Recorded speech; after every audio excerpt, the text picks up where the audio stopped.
स्वागत है stock news में। अगर आप मेरे चैनल पे पहली बार विजिट कर रहे हैं तो सब्सक्राइब करें ताकि आपको लेटेस्ट इन्फॉर्मेशन मिलता रहे। बात करेंगे फ्यूचर रिटेल के बारे में, क्योंकि फ्यूचर रिटेल को लेकर के फिर एक बड़ी अपडेट जो है सामने निकल के आ रही है। इस पर आज हमारी चर्चा रहेगी, क्योंकि अगर देखा जाए तो जिस तरह से रिलायंस, अमेज़ॉन और फ्यूचर ग्रुप के बीच जो ये पूरा विवाद खींच रहा है, और हालांकि देखा जाए तो रिलायंस तो किनारे हो चुका है, लेकिन फ्यूचर रिटेल इस समय फ्यूचर रिटेल और फ्यूचर रिटेल से संबंधित जो भी इन्वेस्टर हैं या फिर जिन्होंने भी कर्जा दिया हुआ है, ये सभी जो है इस ग्रुप में इस समय फंसे हुए हैं। और इसको लेकर के जो अपडेट आ रही है, इस पर एक बार हम चर्चा करते हैं और जानने की कोशिश करेंगे कि किस तरह का इम्पैक्ट जो है इस कंपनी पर अभी पड़ता हुआ दिखाई दे सकता है। तो सबसे पहले जो न्यूज़ निकल के आ रही है वो ये है कि फ्यूचर रिटेल और फ्यूचर लाइफ स्टाइल, इन दोनों ही कंपनियों का जो है, फ्यूचर ग्रुप की ये दोनों कंपनियां हैं, इन दोनों ही कंपनियों का बोर्ड की बैठक होने वाली थी और इस दौरान जो है क्वार्टरली और ईयरली दोनों ही रिजल्ट जारी होने वाला था कि कंपनी घाटे में है, नुकसान में। हालांकि कंपनी तो बर्बाद हो चुकी है, फिर भी जो है इस कंपनी का जो है वित्तीय वर्ष जारी होने वाला था, लेकिन उसमें अब देरी हो रही है। क्यों देरी हो रही है और क्या इम्पैक्ट पड़ेगा इस देरी से, अब उसके बाद हम इस पर चर्चा करते हैं। जो न्यूज़ है उस न्यूज़ के अनुसार अगर देखा जाए तो फ्यूचर ग्रुप की ये दोनों कंपनियां हैं, फ्यूचर रिटेल और फ्यूचर लाइफ स्टाइल। 30 मई को जो है इन दोनों ही कंपनियों की बोर्ड की बैठक बुलाई गई थी और इस बोर्ड की बैठक में इन दोनों ही कंपनियों के क्वार्टरली और ईयरली दोनों ही रिजल्ट की घोषणा होने वाली थी, लेकिन अब जो है इनको डिले कर दिया गया है, यानी कि फ़िलहाल 30 मई को इनकी बोर्ड की बैठक नहीं होने वाली है। कि क्यों नहीं होने वाली है इस पर भी हम चर्चा करेंगे, लेकिन इससे पहले अगर देखा जाए तो इस कंपनी की तरफ से ये जो पूरा विवाद है, पिछले 2 महीने से फ्यूचर रिटेल लिमिटेड के साथ जो रिलायंस के बीच जो 24,713 करोड़ रुपए का डील रद्द हो गया था, इस डील के रद्द होने के बाद से फ्यूचर रिटेल, फ्यूचर ग्रुप की जितनी भी कंपनियां हैं इसमें परेशानी में फंस गई हैं। जितने कर्जदाता हैं जिन्होंने भी कर्ज दिया है इस कंपनी को, वो भी परेशान हो चुके हैं। इसके अलावा जो इन्वेस्टर हैं जिन्होंने भी निवेश किया था वो तो फिलहाल बर्बाद हो चुके हैं। तो इसका जो है ये फ्यूचर ग्रुप जो है, रिलायंस ने पूरे इस खेल को बिगाड़ के रख दिया है। अब इसके अलावा अगर देखा जाए, जैसे कि इस महीने की शुरुआत में फ्यूचर रिटेल अगर देखा जाए तो ये डील जैसे ही रद्द हुआ था रिलायंस और फ्यूचर रिटेल के बीच, उसके बाद से एक के बाद एक लगातार जो है इस कंपनी के अधिकारी जो है इस्तीफा पर इस्तीफा दिए जा रहे थे और अभी भी लगातार तो दिए ही जा रहे हैं। इस महीने की शुरुआत में अगर देखा जाए तो इस कंपनी के फ्यूचर रिटेल के जो मुख्य वित्तीय अधिकारी थे सीपी तोसनीवाल और कंपनी के जो सेक्रेटरी थे वीरेंद्र सनमानी, इन दोनों ने रिजाइन दे दिया था, क्योंकि जैसे ही डील रद्द हुआ फिर इनको लगा कि अब जो है फ्यूचर रिटेल के भविष्य को लेकर के कुछ भी रखा नहीं है, तो इन्होंने जो है इस्तीफा दे दिया। इसके अलावा अगर देखा जाए तो इस कंपनी के जो प्रबंध निदेशक थे राकेश बियानी, इन्होंने भी इस महीने जो है पद छोड़ दिया, क्योंकि अगर नैया डूब रही है तो डूबने वाले का साथ तो कोई देता नहीं है। और फिलहाल जो है नैया ये डूब नहीं रही है, बल्कि ये अब डूबने के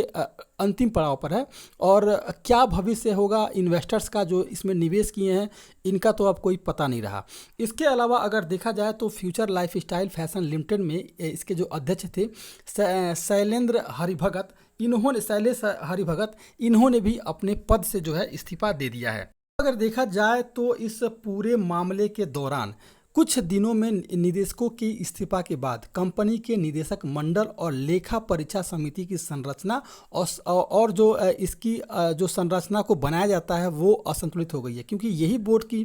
के जो मेंबर होते हैं वो सब कुछ डिसाइड करते हैं कि कंपनी का फाइनेंशियल रिजल्ट क्या है, क्या करना है, नहीं करना है। लेकिन अब तो बोर्ड में कोई रहा ही नहीं, तो फिर जो है ये किस तरह से फाइनेंशियल रिजल्ट को जारी करेंगे। लेकिन अगर देखा जाए तो कंपनी अधिनियम 2013 के एक्ट और सेबी विनियमों के प्रावधानों का पालन जो है इस समय फिलहाल कंपनी नहीं कर पा रही है, क्योंकि कई सारा नियम होता है और इस नियम कानून के दायरे में रह करके जो है इस कंपनी को अपने फाइनेंशियल रिजल्ट को जारी करना होता है। लेकिन अगर देखा जाए तो दोनों ही कंपनियों, जिस तरह से फ्यूचर ग्रुप की ये दोनों कंपनियां हैं, इस्तीफे के कारण इस समय फिलहाल जो है इनके बोर्ड के जितने भी मेंबर हैं उन्होंने इस्तीफा दे दिया है और इस्तीफे के बाद से इन जगहों को भरने के लिए कंपनी जो है लगातार प्रयासरत कर रही है कि कंपनी का जो भी ये बोर्ड के मेंबर हैं, सचिव हैं, सेक्रेटरी या अध्यक्ष हैं, जो भी हों, उनको भरा जाए और फिर उसके बाद से डिसीजन लिया जाए। लेकिन फिलहाल जो है ये कंपनी भले कुछ भी कार्रवाई करे, लेकिन लगता नहीं है कि इनके बोर्ड के की गठन हो पाएगा और मेंबर बन पाएंगे। और इसका कोई मतलब भी नहीं लगता, क्योंकि कंपनी ऑलरेडी एक तरह से दिवालिया घोषित होने के कगार पर है। और ध्यान रखने वाली बात है कि 6 जून का समय मिला हुआ है और इस 6 जून को क्या होगा इसका भविष्य जो है अब तो फिलहाल जो है मझधार में है। इन पदों के रिक्त रहने के कारण फिलहाल जो है वित्तीय परिणामों की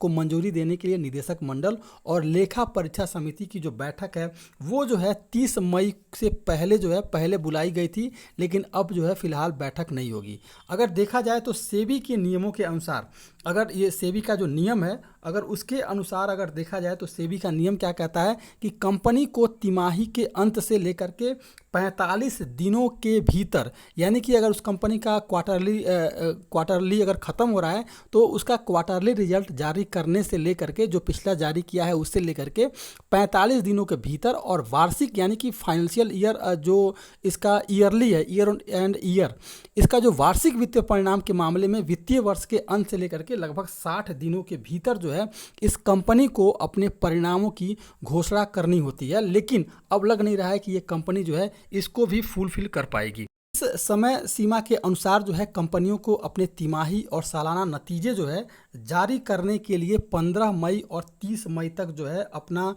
सब कुछ दाखिल खारिज करना पड़ता है। ये सेबी के पास जमा करेंगे कि इनका क्वार्टरली और ईयरली रिजल्ट क्या है। अगर देखा जाए तो इन दोनों ही कंपनियों ने कहा है कि बोर्ड ऑफ डायरेक्टर और इसके अलावा ऑडिट कमेटी की संरचना के अनुपालन और इसी मंजूरी देने के लिए वैधानिक रूप से सक्षम होने के बाद कंपनी जो है जल्द परिणामों की घोषणा करेगी। यानी कि कंपनी की तरफ से ये कहा जा रहा है, फ्यूचर रिटेल की तरफ से ये कहा जा रहा है कि फिलहाल जो है बोर्ड की गठन हो रहा है और जैसे ही इनकी गठन हो जाएगी, जैसे ही बोर्ड की पूरे मेंबर पूरे हो जाएंगे, उसके बाद जो है वित्तीय परिणामों की घोषणा कर दी जाएगी। अगर देखा जाए तो एफआरएल अपने ऋणदाताओं द्वारा नेशनल कंपनी लॉ ट्रिब्यूनल के समक्ष जो है एक दिवालिया याचिका का सामना कर रहा है, क्योंकि वह कई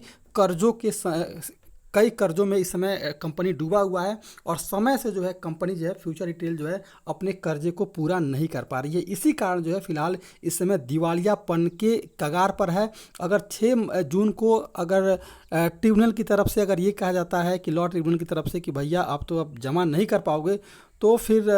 कंपनी का क्या भविष्य है फिलहाल कुछ भी कह पाना मुश्किल है। ये था एफआरएल इसकी तरफ से जो भी खबर आई, अपडेट आपको बताई गई है। अगर आप मेरे चैनल पे पहली बार विजिट किए हैं तो सब्सक्राइब करें ताकि आपको ऐसे ही लेटेस्ट इन्फॉर्मेशन मिलता रहे।